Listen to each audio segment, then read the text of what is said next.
I'm sure all of you know that I had no discussion with Dallas about this president thing, right? Because I'm vice president of the People's National Party. Let me make sure that message goes out wide, loud and clear.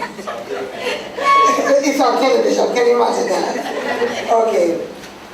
President Courtney, President Palm. I'm trying to, sometimes the technology is something else over here. I'm trying to move with technology age. Secretary Claiborne, Mrs. Samuels, LG and other officers at the head table, Kiwanis, guests, ladies and gentlemen. Let me first of all thank you for the invitation to speak with you tonight. I thought long and hard about what I would say today, and there are a number of things I would have wanted to say. But I think I'm just going to talk a little bit about what we are doing at the KCC and how we can work together. And so before I do that, let me first of all thank you for the work that you have been doing, both in terms of the broader Kiwanis movement as well as the Kiwanis Club of Western St. Andrew. I believe we need more volunteers. I believe that as government we cannot do it alone, and so we depend on our citizens in settings like these to help just make sure that the quality of life for those who are less able to fend for themselves can improve. And so I wanted to just acknowledge the work you have been doing over the years. I am pleased to be here today when you're doing the fundraising. So hopefully I can buy a few tickets and I can win the first prize. And I hope it's not one of these raffles where certain people can't claim the prize. So, the Kingston and St. Andrew Corporation, like the rest of Jamaica, we too are on a mission. We are on a mission to serve the people of Kingston and St. Andrew and to improve the quality of their lives. And we are clear that we have to do that with professionalism, transparency, and integrity as hallmark. Sometime last year, I think it was in September, some of you would have heard a discussion around the retreat that the KCC had. Part of that was aimed at developing a strategic plan.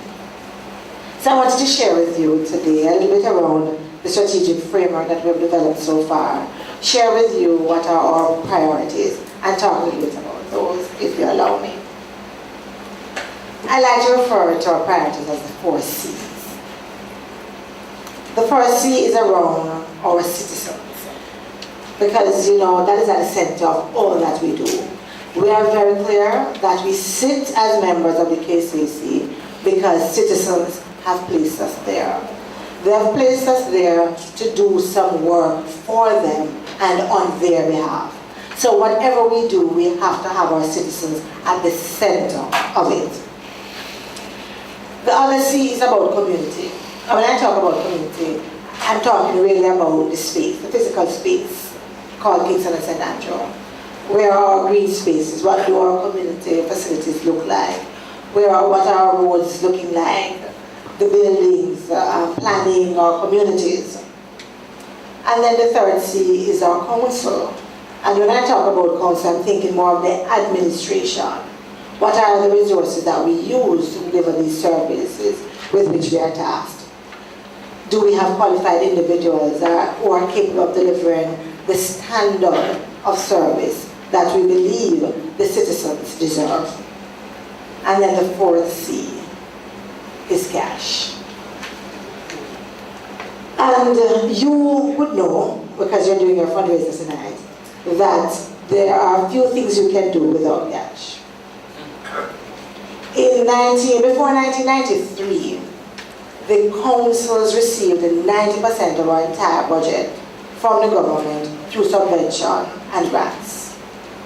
Today it is about 40% that we receive from government. The rest of it we get from own source revenue. And I don't have to tell you that come past April, we are probably going to be getting less. And so what that means is that we are going to have to move to ensure that we can improve our situation there. And while we're looking at some creative and non-traditional ways of earning revenue so that we can do some things, we also simply have to go back to those traditional sources that are required, which are part of our regulatory function, and ensure that we increase compliance there.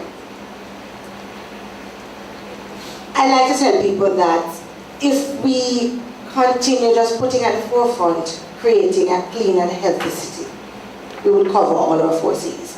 Because there are so many things that we'll take care of once we have created a clean and healthy city. And when I talk about that, I'm talking about cleanliness, I'm talking about, yes, how we dispose of our waste, I'm talking about what our communities look like, the physical environments look like.